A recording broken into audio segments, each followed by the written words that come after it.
है विद्या पहले निश्चित हो जाती है। 5 बातें जन्म से पहले निश्चित हो जाती हैं। आप देखो कई बच्चों को 6 ट्यूशन लगे हैं और जब रिजल्ट निकला तो बंटी फेल हो गई। क्योंकि विद्या पहले से निश्चित है, पत्नी पहले से निश्चित है। कई लोगों की एक पत्नी मरी, दूसरी शादी, दूसरी मरी, तीसरी शादी, तीसरी मरी, चौथी शादी। हमारे यहाँ वित्त के बुढ़ापे भूप सिंह तोमर की 6 शादी हुई, 6 मर गई, 7वीं शादी हुई तब उनके नाथू सिंह नाम का पुत्र हुआ। तो कई लोगों की हमने ऐसा भी देखा, प्रेम सिंह सिकरवार की लगन चढ़ गई, लगन खूब पूरे जगोना गढ़ी में पंगत खाई, तो बारात आज तक नहीं गई है। प्रेम सिंह सिकरवार पूरे क्षेत्र में पंगत खाई और उनकी लगन चढ़ी, बारात आज तक नहीं गई है। तो पत्नी पहले से निश्चित है, विद्या पहले से निश्चित है, व्रत पहले से निश्चित है, कर्म पहले से निश्चित है। 5 बातें हैं। कंस से कह दिया जो पुत्र होगा तो मैं देता रहूंगा, कंस ने छोड़ दिया। कीर्त मंत्र प्रथम जम, कीर्त मंत्र नाम का पहला बालक हुआ, वसुदेव ने कंस को दे दिया। उस समय पूरी मथुरा में प्रशंसा हो गई, धन्य देव की, धन्य देव की। पुत्र की आंखें नहीं खुलती हैं तब तक सूकर की भले ही 12 बेटा हो वो दे नहीं सकती। आप देखो सुपरिया के 12 हैं लेकिन मर जाएगी, चिल्लाएगी, बच्चा नहीं दे सकती। कोपरी के 8 हैं लेकिन मर जाएगी, चिल्लाएगी, बच्चा नहीं दे सकती। लेकिन धन्य देव की बच्चा कितनी कठिनाई से, कष्ट से पैदा होता है, लेकिन देवकी ने सत्य की रक्षा के लिए बालक को दे दिया है। वसुदेव ने जैसे ही बालक दिया, कंस ने देखा बड़ा सुंदर है, बस उसी समय वापस कर दिया। नारद जी आ गए, नारायण नारायण नारायण नारायण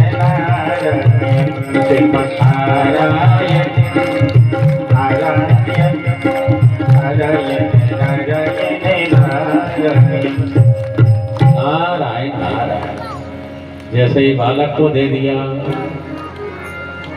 कह दिया क्यों वापस कर दिया, कि बड़ा सुंदर था। बोले मृत्यु सुंदर ही होती है। जैसे ही कहा उससे मुझे क्या डर था, वो तो 8वें गर्भ के द्वारा मेरी मौत है। तो नारद जी ने भूल दे दिया कंस को, महाराज गिनो यहाँ से 1 2 3 4 5 6 7 8, यहाँ से गिन 1 2 3 4 5 6 7 8, यहाँ से गिन 1 2 3 4।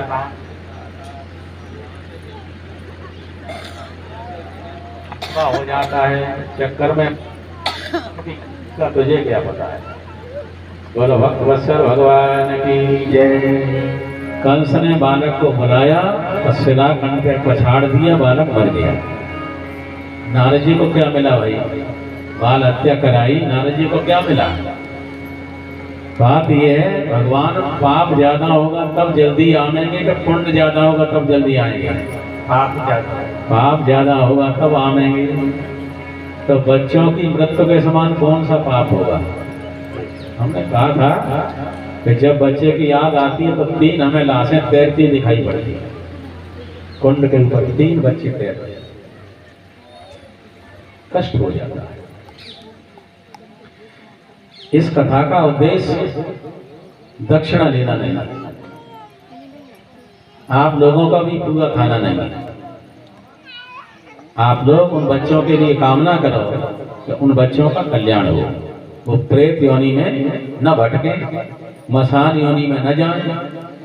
इसलिए हमारे श्री महाराज जी हमारे दोनों तबला वादक को छोड़कर हारमोनियम वादक और मोर बोलने वाले ऊपर रख दो बेटा, फल कोने पर रख दो, यही रखो बस। ठीक।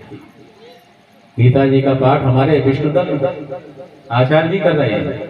एक पाठ वहां माँ को सुनाते थे, हाँ गीता जी का पाठ उन्हीं बच्चों के लिए कर रहे हैं।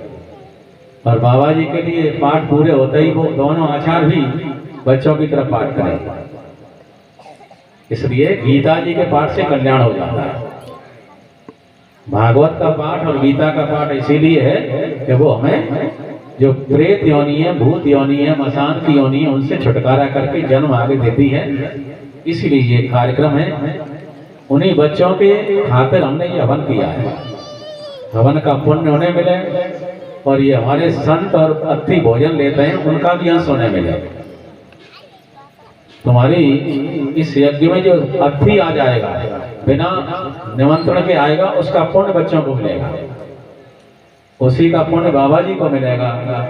और जो व्यवहार करके तुमने चिट्ठियां दी हैं, केंजरा हो चाहे कालकापुरा हो, वहाँ हम लोग भोजन करने गए, हम लोग अपन गए हैं तो वहाँ उनको बुला रहे, तो ये तुम्हारा व्यवहार हो जाएगा, ये बाबा जी का भंडारा होगा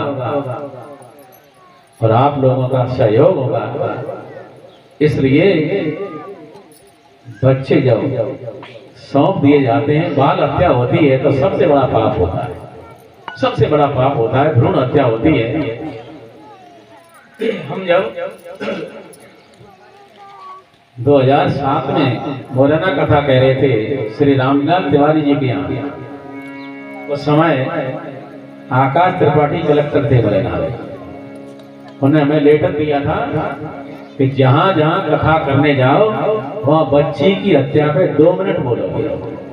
तो हम यहाँ 2 मिनट बोलते हैं, केवल आकाश त्रिपाठी कलेक्टर की तरफ से।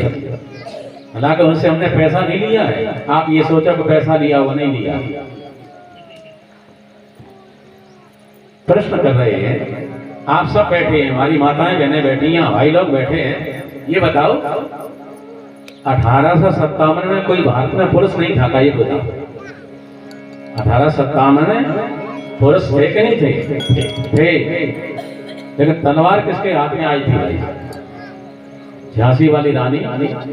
वो रानी उम्र कितनी थी उस समय? 23 साल की थी। अभी उम्र कुल 23 की थी और विधवा थी बेचारी, पति समाप्त हो चुके थे। लेकिन तलवार किसके हाथ में आई? वो झांसी से लड़ी और ग्वालियर तक लड़ी। उस समय हमारे सिंधिया जी के पास जो सेना थी वो अंग्रेजों के पास नहीं थी। सहायता मिल जाती तो अपन 90 साल पहले स्वतंत्र हो गए। तो विचार करिए, पुत्री झांसी वाली रानी ना होती तो क्या ये स्वतंत्रता की लड़ाई शुरू होती? क्या नींव का पत्थर बन गई।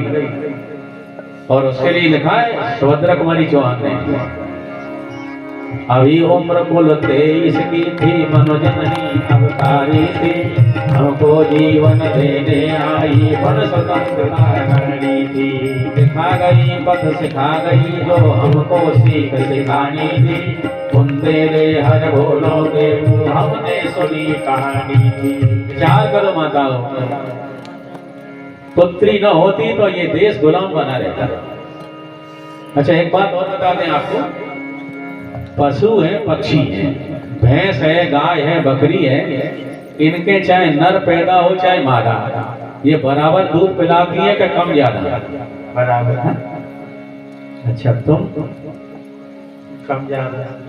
सुन लो ध्यान से, बच्चा पैदा हुआ था, बंदूक चलती, बंदूक, और लड्डू बटते हैं, लड्डू भुजिया बटे, और बच्ची पैदा हुई, किसी के बंदूक चली? बताओ।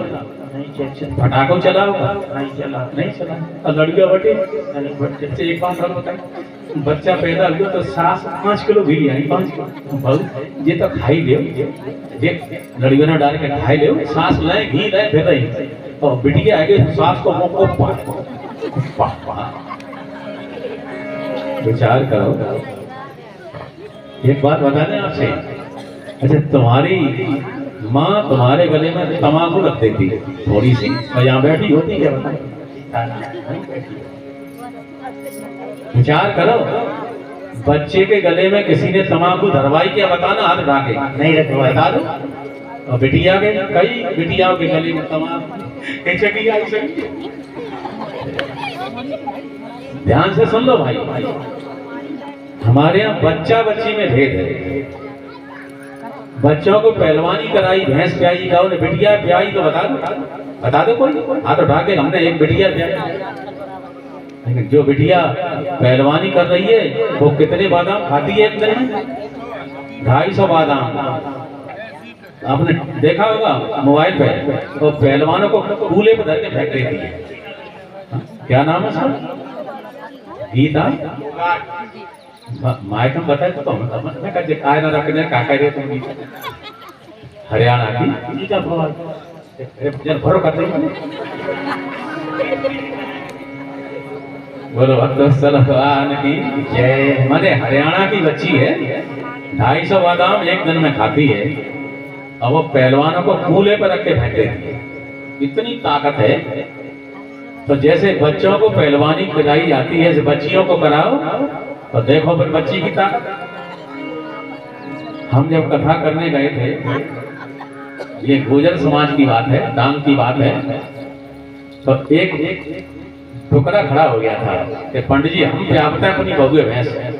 तो हमें कि दादा बताओ गद्दी पे आओ, कब से पिलाते हो? तो उसने ये कहा कि अगन का महीना था और हम 3 कोस दूर थे और ज्वार के बोरा आंगन में धरे 37, आंगन में 37 बोरा ज्वार के भरे रखे। और हमने जो बादल कड़को उनकी माँ बट भाई और जोड़नी भेजी, तो हमने जल्दी जल्दी पाए गए, लेकिन कहाँ तक आते तब तक पानी पड़ने लगा। लेकिन घरे आए तो बोरा तिवारे में धरे मिले, धरे तिवारे में। बेटा तू आया था आज? पिताजी कोई नहीं आया। तो जोड़ने के बोरा का हमने भैंस खींच में डाल दिया।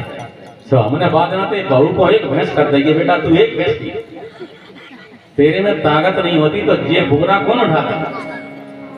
तो विचार करिए, हमारे यहाँ पक्षपात है। बच्चे के लिए दूध पिलाते हैं, बच्चे के लिए साइकिल कसाते हैं। वो तो शिवराज सिंह ने बच्चियों को साइकिल देना शुरू कर दिया।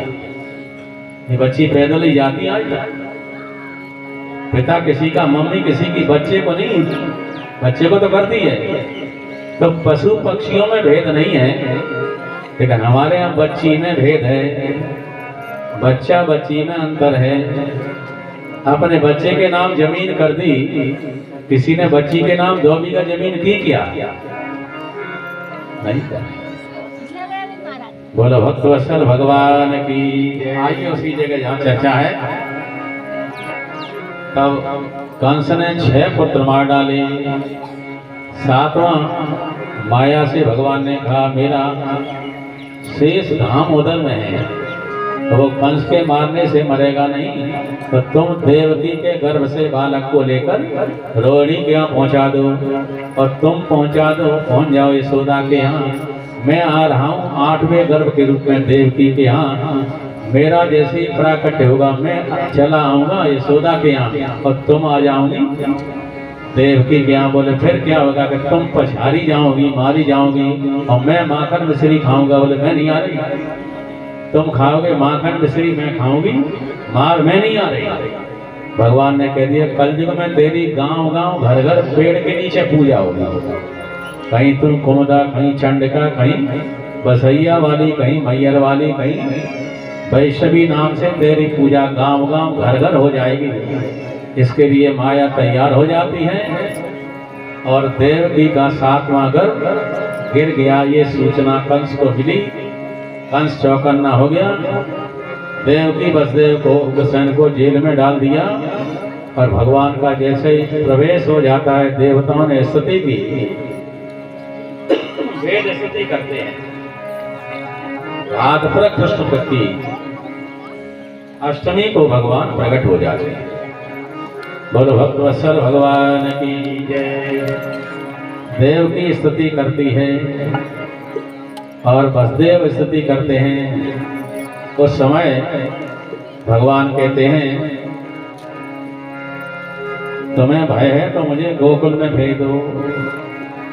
गोकुल के लिए भेजने को तैयार हुए, लेकिन हथकड़ी बेड़ी तो पड़े हुए हैं। उस समय किवाड़ खुल गए, हथकड़ी बेड़ी तो खुल गई। ये है ब्रह्म ज्ञान जब हृदय में आता है, बुद्धि में आता है, तो अज्ञान की बेड़ियां, मोह के किवाड़ और जीव रूपी देवता रूपी पहरेदार सो जाते हैं। ये कथा का भाव है। भगवान रात में ही यमुना जी को पार करके वसुदेव के सिर पर बैठकर लेटे हुए और पहुंच जाते हैं यशोदा जी की बगल में। यशोदा जी के बगल में जो कन्या लेटी थी उसको लेकर आए, और जैसे ही जेल में अंदर आए तो पहरेदार और ताले किवाड़ जैसे के तैसे। कन्या ने रोना शुरू कर दिया।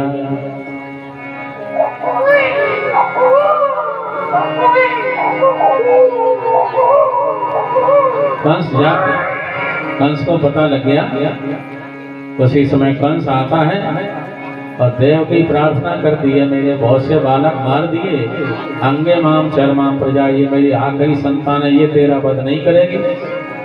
कंस ने जैसे ही बाँह पकड़ के पछाड़ा तो माया आकाश में चली गई। माया कभी किसी के हाथ में नहीं आती है, चाहे जितना प्रयास करो वो खड़ी रह जाती है या चली जाती है। आज अष्टभुजा वाली हो गई। देवता स्तुति करते हैं, कह दिया तूने मुझे व्यर्थ मारना चाहा, तेरे मारने वाला तो मेरे से पहले जन्म ले चुका है। और कह दिया कंस जो मथुरापुरी के धनुष को तोड़ेगा कोई तेरा वध करेगा। ये माया दोनों बातें बताई, भागवत में नहीं बताई लेकिन धनुष की बात गर्ग संहिता में बताई। ऐसे जब भगवान श्री कृष्ण के लिए कंस चौकन्ना होता है, बस पूतना को तैयार करता है। इधर जैसे ही भगवान श्री कृष्ण माता यशोदा जी के बगल में आते हैं, प्रकाश दीवाना तो हो गया।